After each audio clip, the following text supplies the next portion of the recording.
Todos percibimos una verdad difícil de digerir. Es el gran aumento de las alergias en el mundo, ahora con más de 300 millones de personas, y esto por errores de adaptación de nuestro sistema inmune al medio ambiente actual, al vivir en ciudades muy contaminadas, además de una alimentación poco natural y sintética, más la obsesión por la limpieza en nuestros hogares, y aunque sinergizar la microbiota de nuestras mucosas puede hacerle frente a la teoría de la higiene, la marcha alérgica no es un mito, sino una realidad que describe la progresión de los desórdenes alérgicos que comienzan en el intestino del bebé, pasando por su delicada piel y terminar en la vía respiratoria con influencia directa de factores ambientales y genéticos.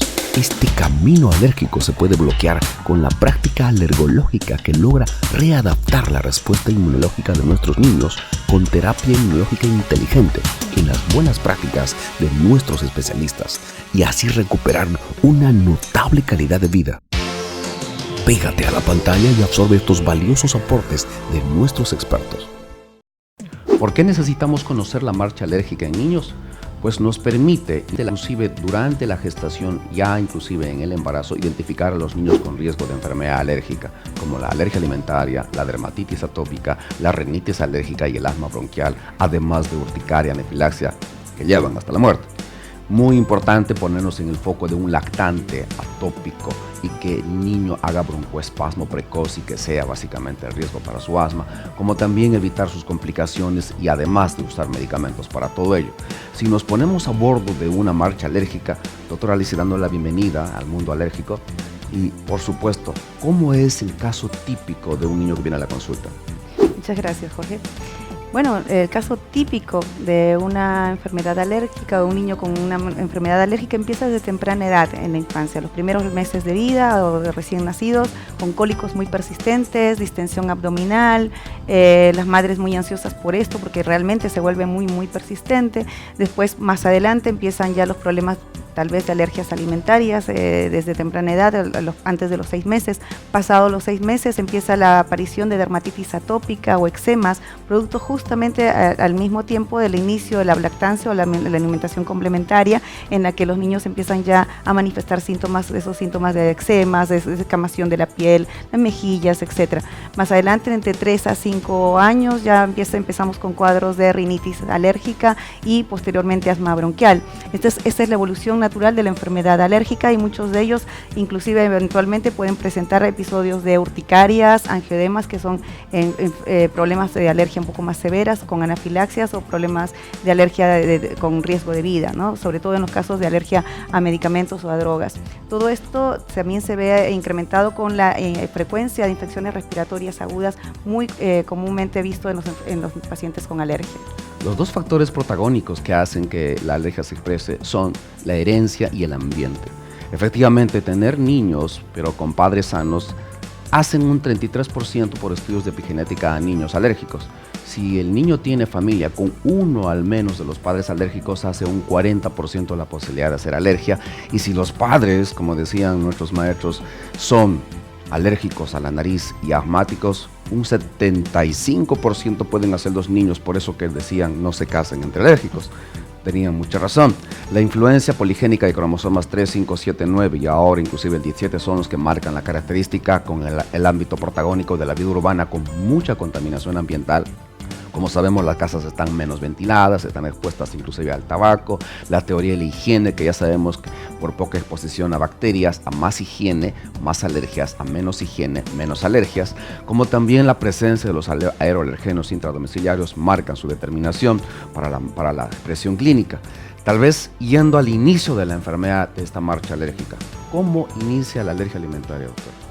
Bueno, la alergia alimentaria tiene una prevalencia entre 6 a 8%, de acuerdo a los últimos estudios en los niños, y de 1.2 a 2% en los adultos. Pero sin embargo, la percepción de las madres o la percepción pública es mucho mayor, va entre 25 a 40% de acuerdo a los últimos estudios. Entonces estamos ante un sobrediagnóstico de enfermedades alérgicas alimentarias. En los niños, el 85% de estas enfermedades alérgicas alimentarias casi siempre son a la proteína de la leche de vaca, y seguida de la proteína del huevo, seguimos a los alérgicos al trigo o cereales, maní con frutos secos, pescados y mariscos, ¿sí? Estas alergias pueden ser de 3 tipos: mediadas por IgE, no mediadas por IgE y alergias mixtas. Las mediadas por IgE son aquellas enfermedades alérgicas que aparecen, o respuestas alérgicas que aparecen antes de la primera hora, inclusive con manifestaciones casi siempre cutáneas, en piel, o hinchazón de los ojos, la boquita, problemas con angioedema que inmediatamente van llegando a las emergencias. Esos son los típicos casos de alergias inmediatas o reacción inmediata de alergias mediadas por IgE. Las no mediadas por IgE son aquellas que no son tan inmediatas, aparecen a partir de las 2 horas de ingerido el alimento, y casi siempre son gastrointestinales, o sea, empiezan con cólicos, distensión abdominal, muchos de ellos diarreas, sobre todo con moco y sangre, que eso es lo que identifica el diagnóstico de alergia a la proteína de leche vaca, sobre todo, ¿no? Y las alergias mixtas se identifican pacientes con esofagitis eosinofílica o dermatitis atópica que tienen también un patrón mixto. El diagnóstico es básicamente con el prick test, que es la prueba cutánea de alergia, pero también se hacen pruebas de parche, que son en la espalda, para probar la alergia tardía en caso de los alimentos, y se solicita el ImmunoCAP, que es la prueba específica en sangre, que es el que ha sido validado a nivel de la Organización Mundial de Alergia, que para asociarse también al diagnóstico de enfermedades alérgicas, sobre todo al prick test. También se recomienda muchas veces la endoscopía y de repente ver al paciente conjuntamente con el gastroenterólogo, que eso es muy importante, y con el pediatra. El manejo debe ser conjunto. Sí, eso es lo que se recomienda. Perfecto, además de utilizar las fórmulas hidrolizadas. Extensamente hidrolizadas, claro, esos son el tratamiento básico para el diagnóstico, para el problema de alergia a la proteína de leche de vaca, vendría a ser las fórmulas extensamente hidrolizadas. Sobre todo se recomiendan aquellas que tienen el LGG, que son los probióticos, porque estos van a ayudar a mejorar un poquito el tiempo en el cual, acortar el tiempo en el cual se recuperan los pacientes, ¿no? Además de la restricción dietética, que lo vemos en la consulta cuando ya se hace básicamente el diagnóstico etiológico. De la parte intestinal, la segunda parte de la marcha es con prácticamente la piel, la famosa dermatitis alérgica. Les comento a ustedes que el 60% de estos niños lo hacen antes del año, 90% lo hacen antes de los 5 años, y nuestra población infantil tiene una prevalencia de 15 a 30%, donde el signo clásico es el prurito intenso en áreas típicas. Efectivamente, estos signos visibles, como la sequedad de piel, los eczemas en áreas clásicas como la mejilla de la cara, las zonas de flexión de los antebrazos y la zona poplita que está detrás de la rodillita, son las que hacen que efectivamente sean relevantes esta situación. Pero para que tengan tranquilidad las mamás, 80-84% de las dermatitis alérgicas son leves, y esta sí es un fuerte factor predictor para hacer rinitis alérgica y asma, y es manejado con jabones sin DETs, como también de pH ácido y de menor espuma, además de utilizar también los humectantes y los emolientes en todas las fases, sea leve, moderado y severo, además de los corticoides tópicos por corto tiempo, y los usos de antihistamínicos, como también los inmunoreguladores como tacrolimus. En el control también de infecciones asociadas, porque el estafilococo es una que se va prácticamente apoderando en esta piel seca. Vamos viajando y nos encontramos ahora en la vía respiratoria, nos encontramos con la rinitis alérgica. Hablemos de ella, doctora. Bueno, se ha identificado una prevalencia del 18.7% de casos de rinitis alérgica por el último estudio reportado por el ISAC en la investigación mundial. Los síntomas clásicos de una rinitis alérgica vienen a ser rinorrea o moquitos, estornudos constantes o en salvas. Nosotros lo llamamos en salvas porque son constantes, más de 7 o 10 estornudos a la vez.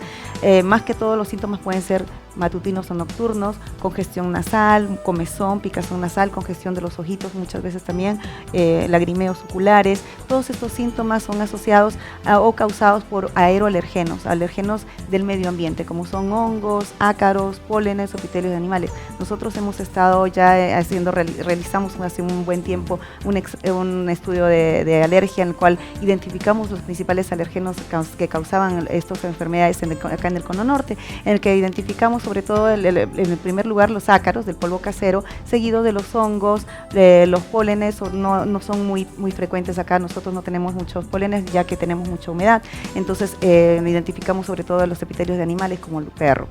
Se asocia estas enfermedades alérgicas o respiratorias de tipo de rinitis a enfermedades como otitis medias, o enfermedades recurrentes, o sea, asociadas como otitis, o crecimiento de la amígdala posterior como es la adenoides. Y esta adenoides obstruye el pasaje del aire, por lo tanto puede condicionar infecciones a repetición.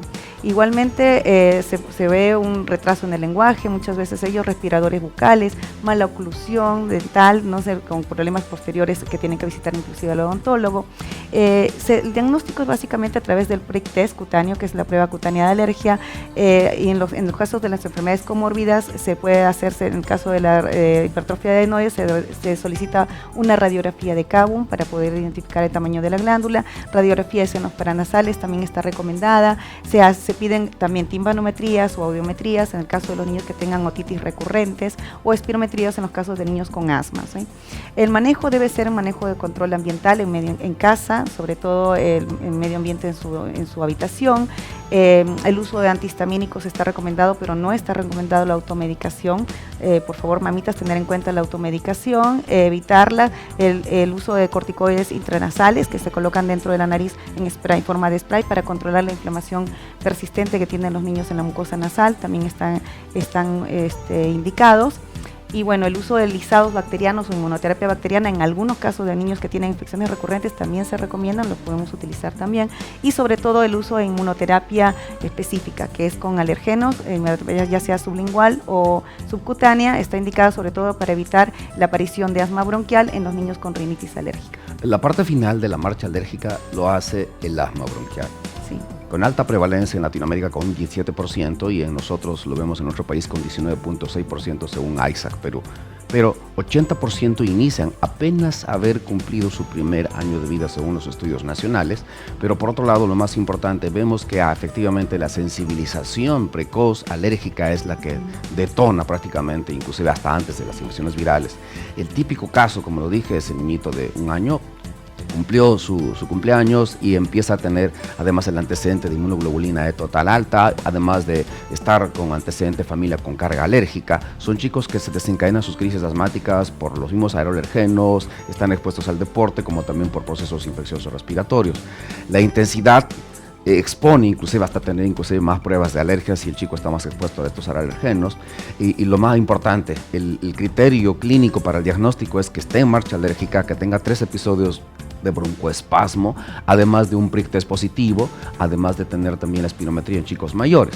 Y se puede predecir asma efectivamente en forma persistente. Sí, si recuerdas los trabajos de investigación que inclusive lo validamos aquí al hacerlo, y teniendo en cuenta 3 criterios grandes, que son los criterios mayores, como el tener una familia con carga de asma y rinitis, como también ser alérgico al menos a un aeroalergeno, como también tener el detalle de tener dermatitis atópica, son criterios relevantes. Por otro lado, los criterios menores, como habíamos hablado de la sensibilización a leche o a huevo, como también tener al menos los eosinófilos hechos en el escenario de la sangrecita con más del 4%, como también tener un sibilante sin resfriado, son importantes para tomar en cuenta su predicción al futuro. Y tomar en consideración que lo más importante en el manejo es la terapia inhalatoria, los broncodilatadores, cuando llegan rápido por vía inhalatoria a la mucosa respiratoria en menos de 1 segundo, además de los corticoides inhalados porque son antiinflamatorios por buena naturaleza, y además de la inmunoterapia específica que ya se habló. Las perlas de prevención en lo que significa de esta marcha alérgica. ¿Qué nos puede comentar para terminar, doctora? Bueno, que no se casen entre alérgicos, que esa es una recomendación, ya que el 75% de posibilidades de que los niños sean alérgicos cuando ambos padres son alérgicos es bastante alta, ¿sí? Y bueno, que lleven una alimentación saludable, que tengan un control ambiental adecuado, sobre todo intradomiciliario en la habitación del niño, evitar el uso del cigarrillo. Y bueno, nosotros como pediatras somos pro lactancia materna exclusiva, así que se recomienda eso. Los cuidados de la piel son muy importantes porque van a mejorar la humectación, sobre todo hay que mejorar la humectación con emolientes o hidratantes de la piel. Se recomienda el parto vaginal, tener en cuenta por favor las mamás, evitar eso de las cesáreas, porque se ha identificado ya la cesárea como un factor de riesgo para el incremento de enfermedades alérgicas alimentarias, sobre todo de la proteína de la leche de vaca. Hay que conservar la microbiota intestinal a través del uso de probióticos también. Las vacunas son muy importantes, las madres tienen que tener al día su calendario de vacunas de pediatría. Y el uso de estimulantes bacterianos, como ya habíamos mencionado, también podemos recomendarlo en los casos de los niños que tienen problemas recurrentes de infecciones. Y finalmente, el gol estándar, la inmunoterapia específica con alergenos, sobre todo subcutánea o sublingual, está más que recomendada para el control de las enfermedades alérgicas. De acuerdo. Hoy hemos contribuido brillantemente en poner en relevancia todo lo que significa el mundo de las alergias y, por supuesto, ahora ya están ustedes con el conocimiento y empoderados para que ustedes manejen el direccionar cómo una marcha alérgica afecta en nuestra población infantil. La invitación para otra entrega con todas las características para llegar a todos vuestros lugares. Muchas gracias y la invitación para la próxima. Gracias, doctora. Muchas gracias.